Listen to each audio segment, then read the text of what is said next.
Good evening, everyone, and welcome to the University of Nottingham PGCEi webinar. My name is Helen Sparopoulos, and I'm the Admissions Manager at Stafford Associates. And joining me from the University of Nottingham this evening is Dr. Rupert Knight. Good evening to you, Dr. Rupert. Good evening. Hello, and hello from Nottingham. Yeah. Good. Okay. Well, we have a 1 hour slot for this particular webinar. So we're going to start off immediately. I'm going to introduce you to Stafford, just so you know a little bit about us. And I'm going to then hand you over to Dr. Rupert, who will discuss the program. At the end of the presentation, you are very welcome to type out your questions, and Dr. Rupert can then answer them. We are going to be looking at the questions quite extensively and grouping similar questions together and answering that. The reason for that is a lot of you probably do have the same type of question. And we do need to finish, as I said, within the hour, as Dr. Rupert also has a PGCE tutorial that he needs to attend. So let's actually start as soon as we can. Okay, well, first of all, who is Stafford Associates? We were established in 1993, and we are a resource center for distance learning education in the Middle East. We are currently the resource center for 5 UK universities, one of which is the University of Nottingham. We do offer a variety of programs, starting from certificates to diplomas, bachelors, MBAs, MScs, as well as doctorates. And our main function here is to provide administrative support and academic support, and most importantly, to assist you throughout your registration program and obviously getting you into the program of your choice. Okay. Right, I'm now going to hand you over to Dr. Rupert, and I will then see you as well at the end of the webinar. Over to you, Dr. Rupert. Okay, thanks, Helen. Good evening, everyone. It's really good to be speaking to you from sunny Nottingham here. So I'm going to tell you briefly about the University of Nottingham, about the PGCEi course, some of the features of it. I hope that will cover lots of the questions that you have, but then, as Helen said at the end, if you have other questions, and I can see people already typing in some questions, we can try our best to answer those. And any questions we can't answer today, we will try and get a reply back to you. So to begin with, the University of Nottingham is a leading university globally. So as you can see from this slide, highly ranked internationally. So that's important in terms of the recognition of any qualification you do here. This is an internationally renowned institution, part of the elite Russell Group of universities in the UK, and highly ranked internationally as well. It's described as a global university in that not only do we do international courses such as this one, but also we have campuses overseas, so in China and Malaysia currently. And it's a university that's very well known for research and for excellence in all sorts of fields. And the thing that's important for you to know, I suppose, more specifically, is about education within the University of Nottingham. So where does this stand? So education as a subject is, in the UK, current rank is ranked 4th in the UK, so behind the universities of Oxford, Cambridge and London. So one of the best universities in the country for education specifically. And in the UK, in terms of research in education, ranked 3rd. So you can see already that this particular subject within this university is also a very strong part of what we do. So let's have a think about the PGCEi course most specifically. So this is a master's level course. It's a postgraduate certificate in education with a particular international focus, specially designed for people working in international contexts whether they be international schools or other sorts of schools overseas.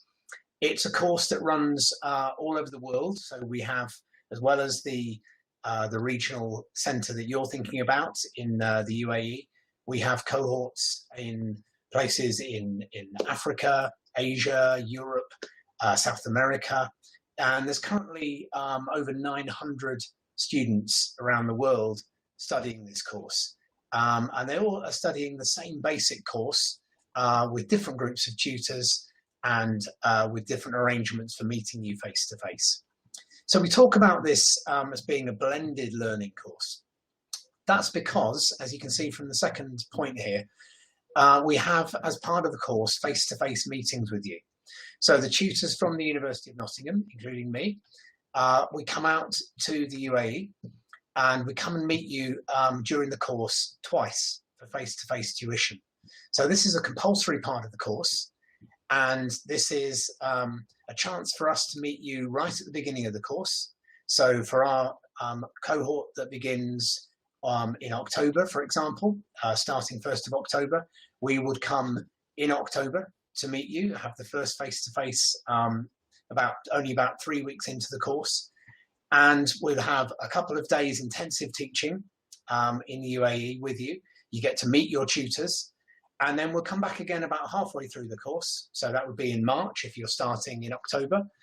And we'll meet you again and we'll talk about what's coming up in the second half of the course.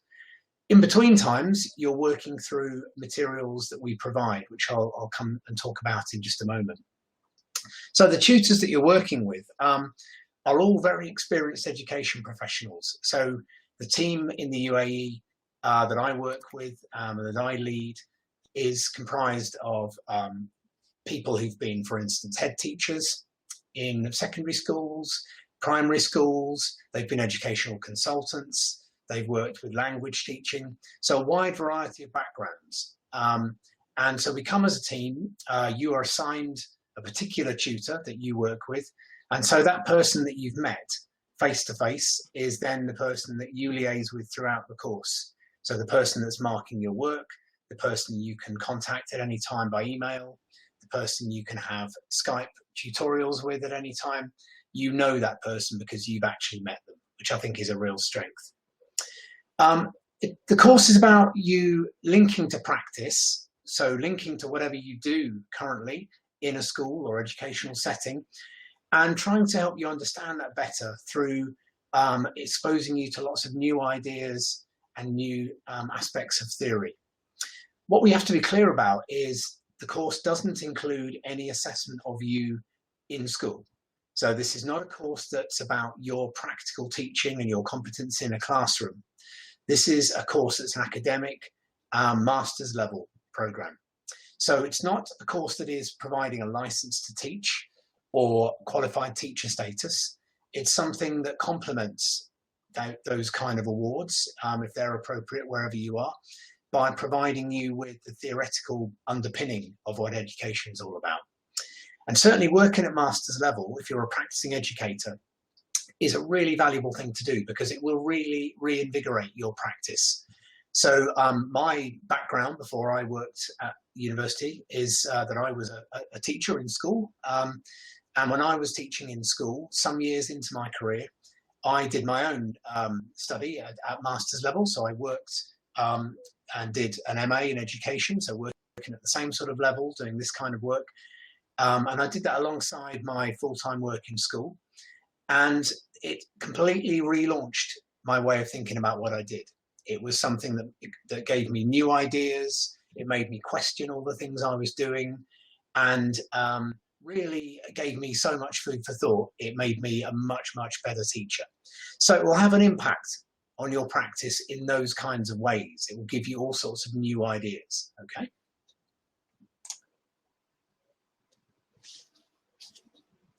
So the structure of the course is over 4 modules.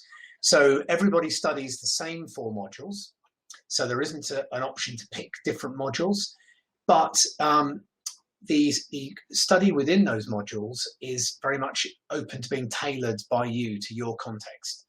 So in all of our cohorts to date, we've had people who work with early years pupils, we've had people who work with primary or elementary age, people who work with secondary, people who work with adults.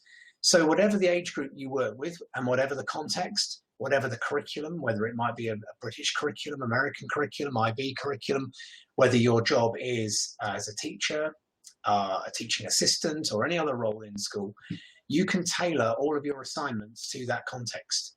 So the assignments that we give you, which I'll mention a bit more in a minute, are all things where you can choose your focus to a certain extent and make sure it's completely relevant to what you're doing day to day.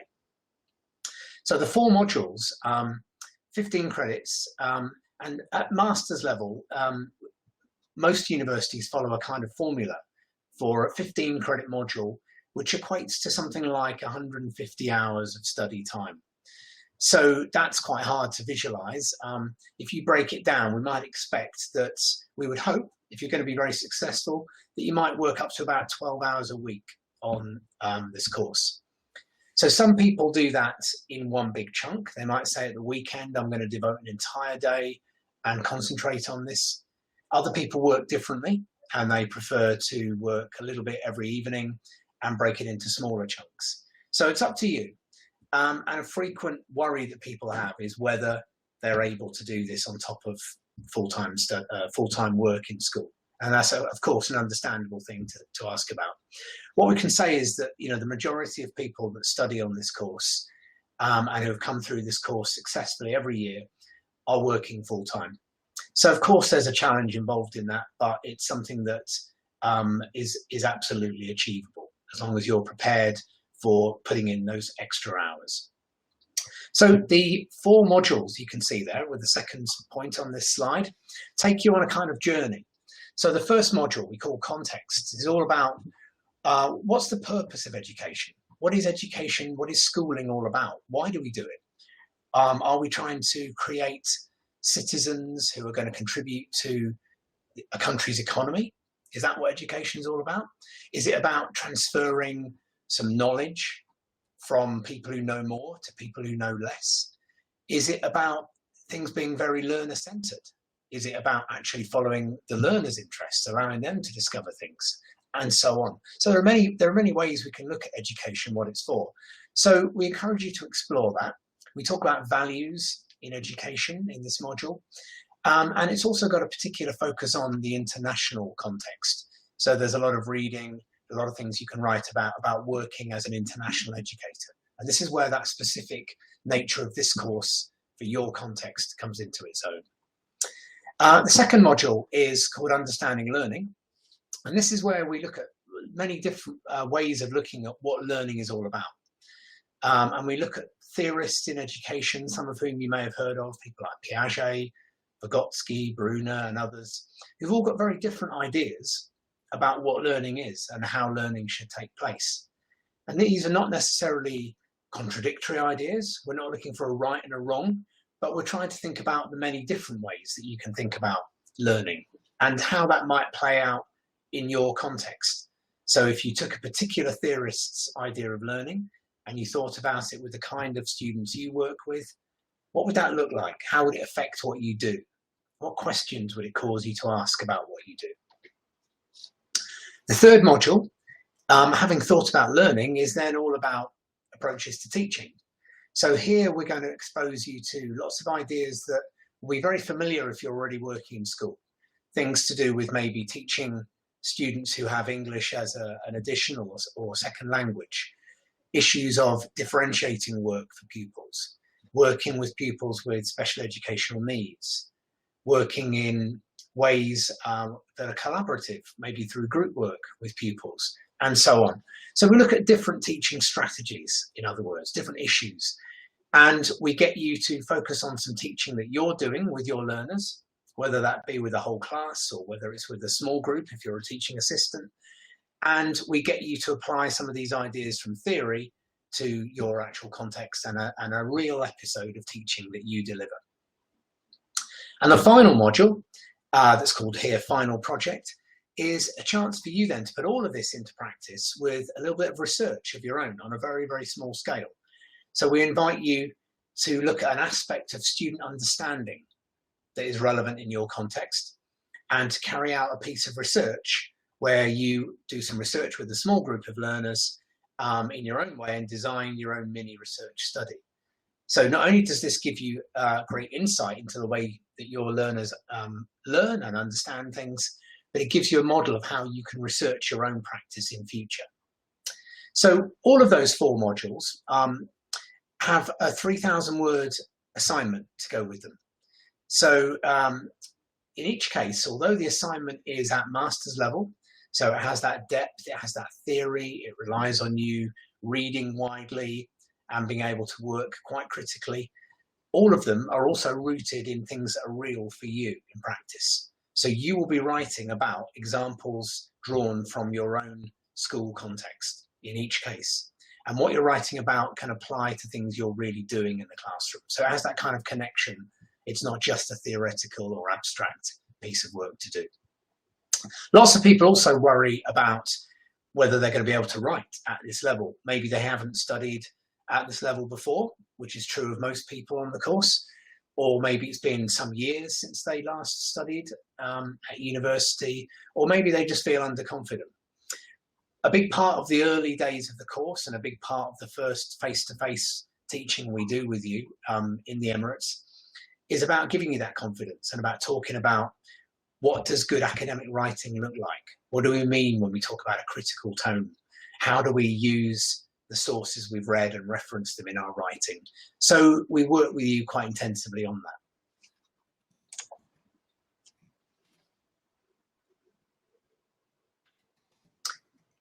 So the PGCEi is a qualification in its own right that's going to be very useful for you, a great thing to have on the resume as an educational qualification.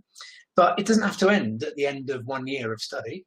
It's also something that you can regard as being the first year of an MA in education. So presuming you pass all of your modules and you have those credits, you get 60 credits from those 4 modules at master's level, which represents a third of an MA in education. So what that means is you can then apply to join the MA in education with the University of Nottingham, and you can regard yourself as being a third of the way through it. You can then just complete 2 more modules and a final year doing a dissertation towards getting the MA in education. So that's optional. So there's no obligation to do that. Some people do, some people don't. We have quite a high uptake from the cohorts in the UAE of people who do want to transfer across afterwards and do that. Some people do it immediately. Many people want to have a break, come back to this maybe a year or 2 down the line, which is absolutely fine. But you can regard it as being the beginning of an MA journey. So the second point here is talking about the materials for the course. All of the materials you're going to need are provided. So you don't need to be accessing a university library locally to you or buying books necessarily. The course includes access to our VLE, virtual learning environment, which has really, really high quality, tried and tested materials on there. So these are multimedia materials. So through each module, there's extensive reading to do, and there's audio material to go with the written. There's video material that you can use, and there's also access to our university library online, where you can access all sorts of electronic books to broaden your reading further still. So all of that high quality material is there as part of the course. You've also got that tutorial support. So I mentioned before the role of the tutor who you're going to meet face to face, and you've got that person at the end of email contact. You've got that person also available for tutorials via Skype, so they can sit and talk to you as I am now and guide you through certain things at any time. It's also important to think that you've got each other. So a really big part of this course is also bringing you into a network of educators, of your peers. So a great part of the face-to-face events that we have when we come out to you is actually not just meeting us, it's not all about us, but it's also all about meeting your fellow students. Some of them might be working in schools in your region locally, some of them maybe even in your school. others maybe further afield across, the Middle East or even beyond. And it gives you a chance to meet people, to talk about people, to compare perspectives with people. And after the face-to-face events, we encourage you to keep that contact going. So people set up groups, whether it's through Facebook, WhatsApp, whatever you want to do. And you've got that kind of support network that you've developed, that you've begun at the face-to-face events. And part of that network, which is developed more formally with us, is that each module requires you to go onto online forums and post work that you do online. So you have group discussions online and you work together in that way. One thing to say about the work on the course as well, which I should mention, is to help you towards the assignments we talked about, the 4 assignments I mentioned. Each module has a process where you begin with what we call process work. So as you work through the course materials, we ask you to do some work, to write down certain things, to write some written responses to certain readings you've done, and you compile that process work and you submit it to your tutor. So your tutor will give you feedback on that coursework that you've done. And the idea is that helps you to build towards the assignment, because before submitting the assignment, you've had feedback. Also, another structure in place is that each assignment is preceded by a proposal. So you put together a proposal with a structure that we give you, where you send to your tutor the ideas you have for your assignment, the way that you want to do it, questions that you maybe have, and your tutor gives you feedback promptly on that proposal to give you confidence that you're on the right track. And the first assignment of the 4, in the first module, you also have a chance to submit a draft beforehand for detailed feedback. So we're not just throwing you into this level of study, we're going to structure things for you and support you through that. Okay, so we've talked a bit about the course and how it's structured, and there may be questions you're going to come back to me with on that. Just thinking briefly about entry requirements. So this is a postgraduate level of study. So the usual entry requirements are that you've got your undergraduate, your bachelor's degree, or some kind of equivalent qualification. And if English isn't your first language, then there's an IELTS requirement there that you can see of 6.5 average and a minimum of 6 across the 4 different elements there. Another important thing to say is that you need to be someone who is working, or at the very least volunteering, in a classroom. So as I mentioned before, one of the strengths of this course is that the assignments and the work you do relate to your real practice, and you're going to be required to draw on examples from what you do day to day. So of course that means that you need to have access to a classroom. So you need to be someone who has a base in some kind of school in some way, whether it be as a teacher, teaching assistant, or somebody who's able to volunteer extensively, so that you've got access there. Now, if your situation doesn't fit this general template that I've just mentioned in terms of academic or school background there, it's still worth applying. It's still worth talking to Stafford's academic consultants and maybe encouraged by them putting in an application, because we do look at non-standard applications. Sometimes people have extensive experience in other ways that will be equivalent to some of those things that we can consider. So we do look at that on a case-by-case basis. So applying is done through Stafford, and these are the things that you're going to require at the point of application. They are all things that are fairly straightforward, I think, but the thing I would perhaps just draw your attention to is the third point. So a personal statement. So it's really important to give us a sense of you and why you're doing this and how well suited you are to this. So I think the things that are really important in a personal statement, and you've probably done these kind of things before for previous study, are first of all your motivation for study. Why is it you want to undertake this course? What is motivating you to do this? Why are you interested in this? Secondly, what's your background in education and what have you learned from that? So more than just where have you worked and how long have you worked in school, what have you noticed? Can you reflect a little bit on what you think the important issues are? And the other thing I think is about giving us a convincing reason why you're ready for this academically. So what have you done academically that shows that you are going to be successful and can work at this level? And of course, are there transferable skills that relate to that, that give examples of time management, communication, and those kind of things? So you can see here the sort of timescales we're talking about. So we have intakes for this course in the UAE in October and March. So we're currently looking at applications for October.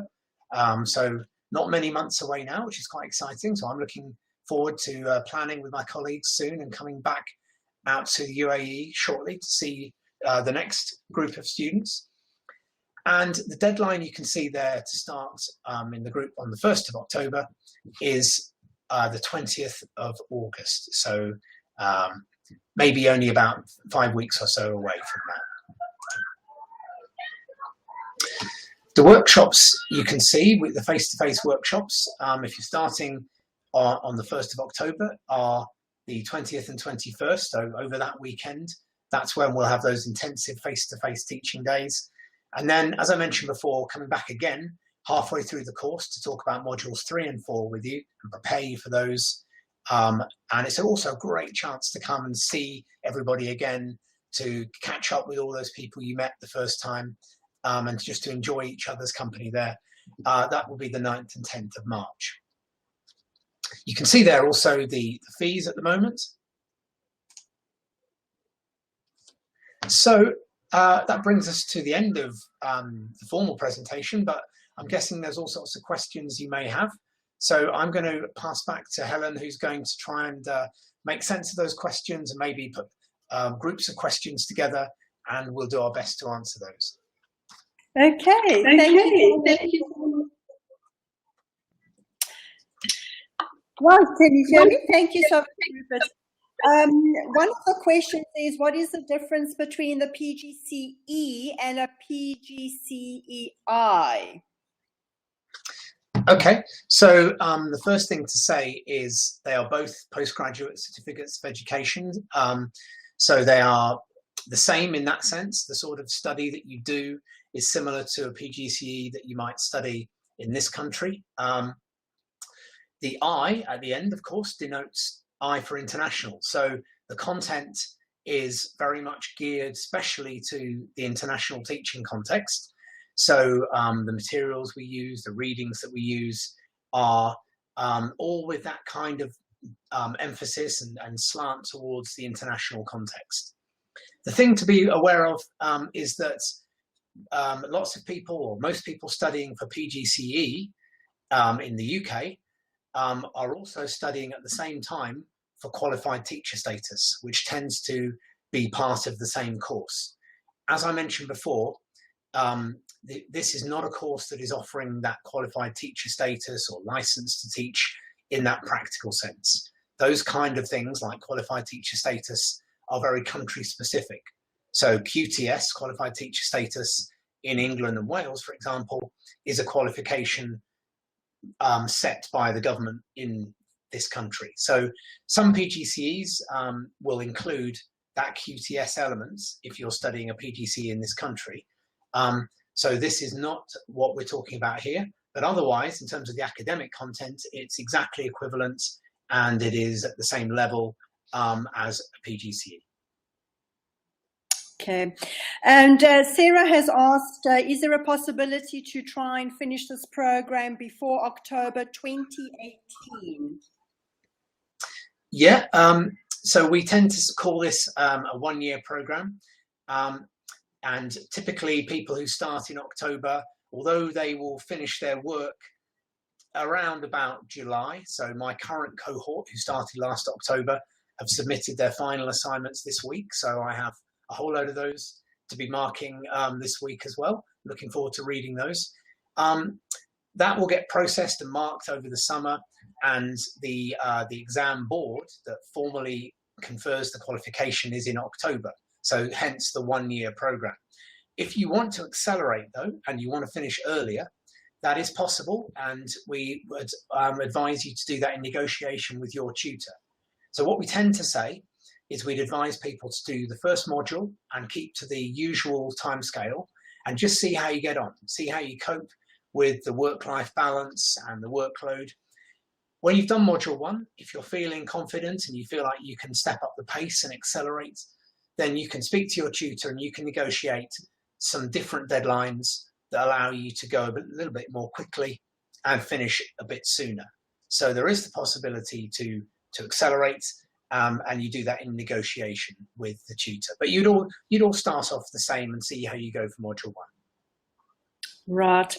Rupert, one of the very common questions that gets asked is the IELTS requirement. If the students are from an English-speaking country, for example, like Nigeria, is it mandatory for them to sit and do the IELTS? Well, if you've been educated in English, then we tend to say, and then you can make that judgment and regard English as your first language. And if you feel confident to do that, and you feel confident, therefore, in studying at master's level in English, and you're going to declare that as being your first language, then you wouldn't take the IELTS test.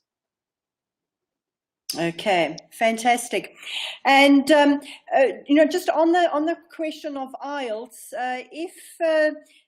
obviously the requirement is 6.5, but if they do have a 5.0 in one of the elements, will this also be considered? Okay, well, usually, as we said, we're looking for 6 minimum in each of the 4 components. However, if there is someone who has scores slightly lower, then that would fall under the thing where we look at things on a case-by-case basis. I would say usually 5 might be too low. Maybe 5.5 is the sort of borderline area we'd be looking at. But it falls under that heading of, let's apply on a case-by-case basis, and we can have a look at that. Okay. All right. It seems that some of you might be experiencing some technical difficulties, but do not worry. This will be recorded, and we will send you the recording link tomorrow. Okay, so let us just continue with some of the questions. Basically, Rupert, I think that's all with regards to the IELTS. And for continuing, obviously, to the next level, what can the students do after the PGCE? What would probably be the next level? So the next step would be the MA in education that I mentioned. So there's a standard general MA in education, which is what you can transfer your 60 credits to, which gives you a third of that qualification already. If you wanted to do a more specialist MA pathway, though, so we have, for example, a special MA in educational leadership, we have one in special educational needs, we have one in teaching English as a second or other language, so TESOL. Those specialist pathways are also available to you, but sometimes because of their specialist content, you might only transfer 30 of those credits. But if you're on the general MA education, which is what most people would want to do next, then you can transfer all the 60. Okay. And another question that normally comes up is how many hours do they really need a classroom access per week? Is this actually required through the entire course? Is there specific time that they need to spend in classrooms? So there's no specific time. So if you're somebody who's got access to classrooms some of the time, but not all the time and not every day, that's absolutely fine. So what we would say is probably for module 1, you don't need very much access to classrooms at that point. Module 2, you will certainly be talking about teaching that you're involved with or that you're experiencing. So you would need some access during module 2, some examples that you can draw on. During module 3, this is the one where perhaps it's most important in that you will actually be planning a sequence of lessons that might be taught to either a whole class or a small group. And you'll deliver those lessons. Those lessons will be linked into the readings you've done and all of the theory. And the assignment will be you writing about how you did that and what those lessons were all about. So you would need to be able to do a bit of teaching during module 3. So if you started in October, you'll be working on module 3, doing that work in school around about February time, something like that.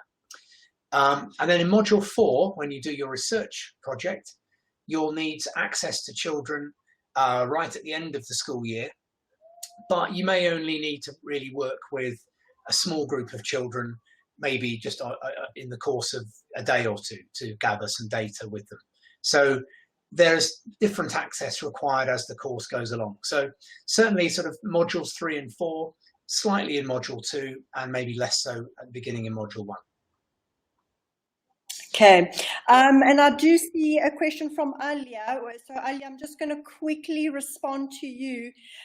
Do send us all your documentation. Do get involved and contact your academic consultant at Stafford.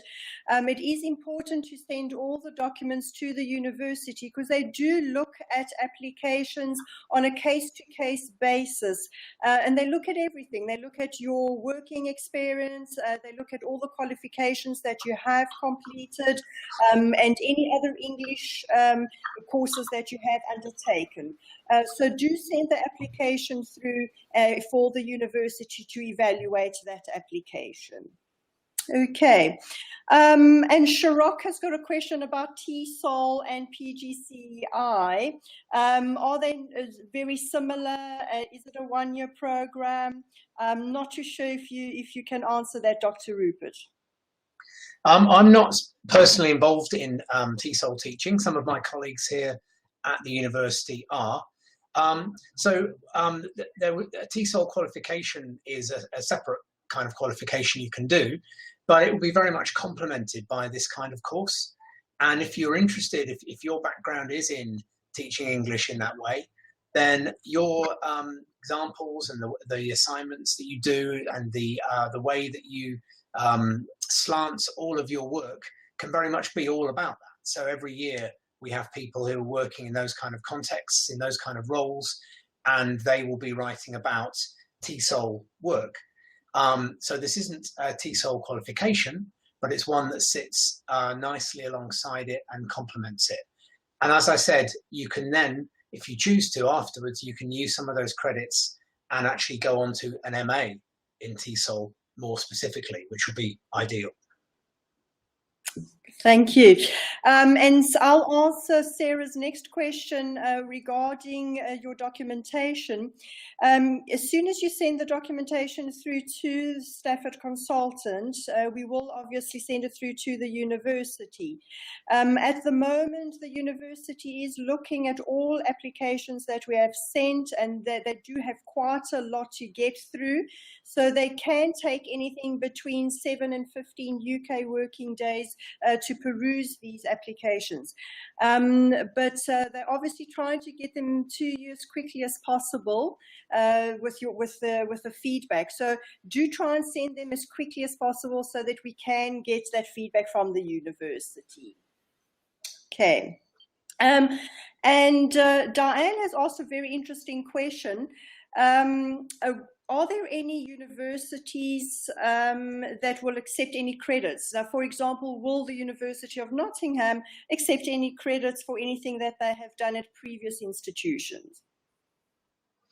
For this course, you wouldn't really be able to transfer credits across. In terms of transferring in general, it's sometimes possible to transfer credits from one university to another, but that really depends on the course in question, and it depends on how closely what you've done elsewhere matches the course you want to transfer onto. So if the coverage you've had was equivalent, and therefore you've covered everything, then maybe you can use those credits in place of working on a particular module, for example.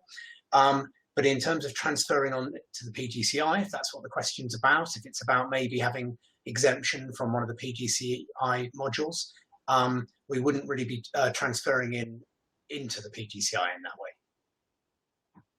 Okay. All right. Any more questions? Please do type them out. We seem to have answered all the questions. I've managed to group them all together because they're very similar.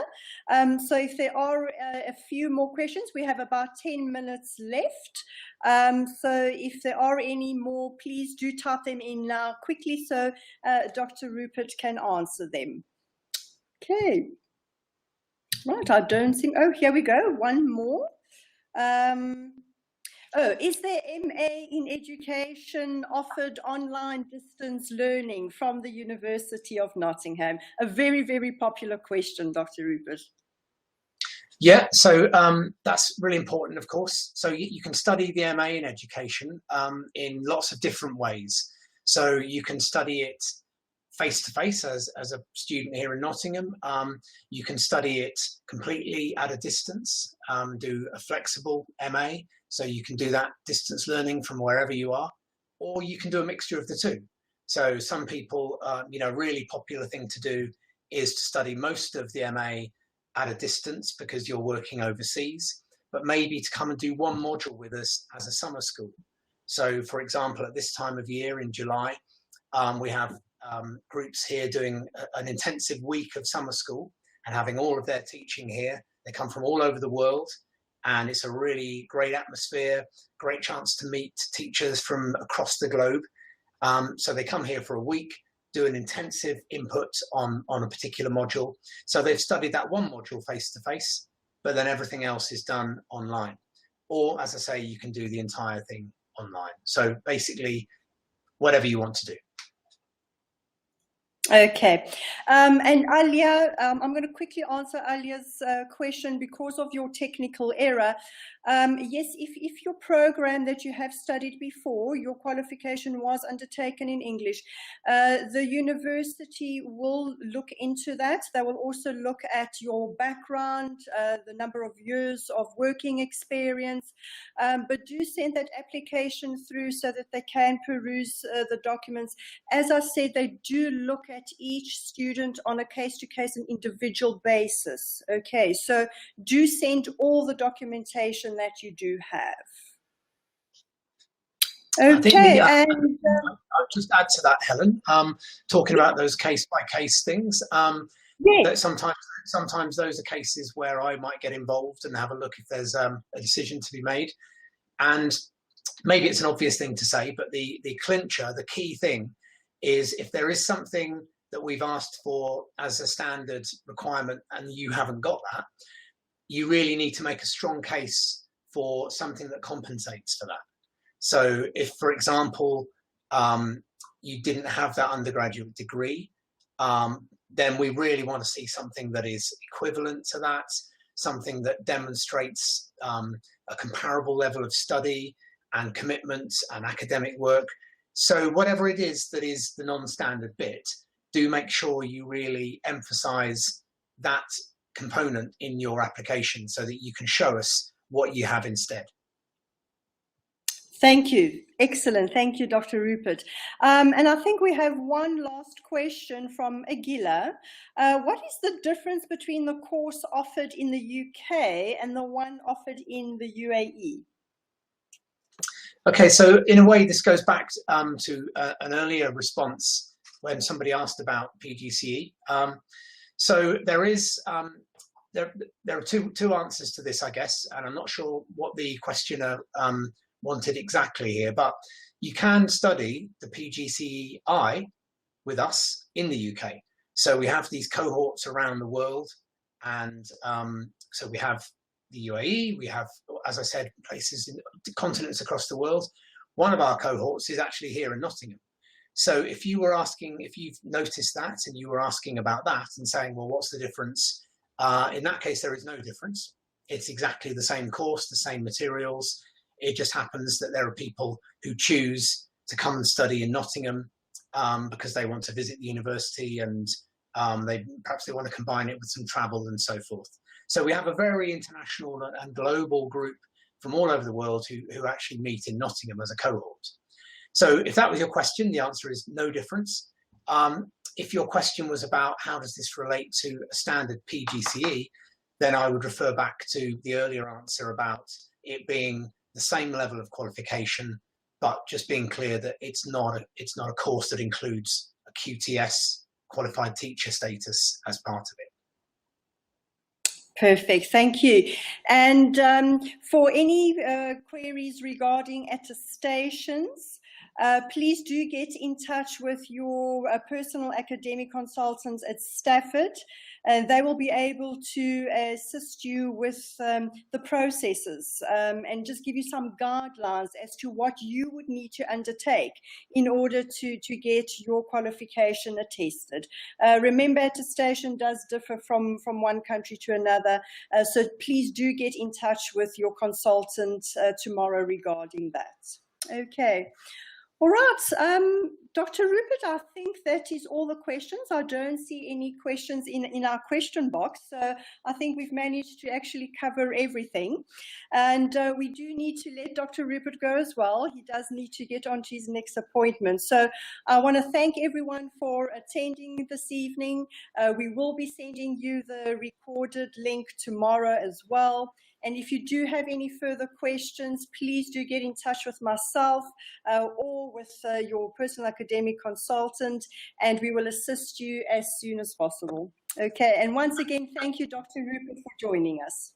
Yeah, and I'd just like to thank everyone who's attended today. And obviously I can't see you, but I can see your messages and lots of people saying thank you. So good luck with an application. I hope we do meet you, and I hope some of these names on the screen become familiar, and we get to see you face to face, maybe even this October. Okay, thank you very much, and a good evening to everyone. Okay, good night.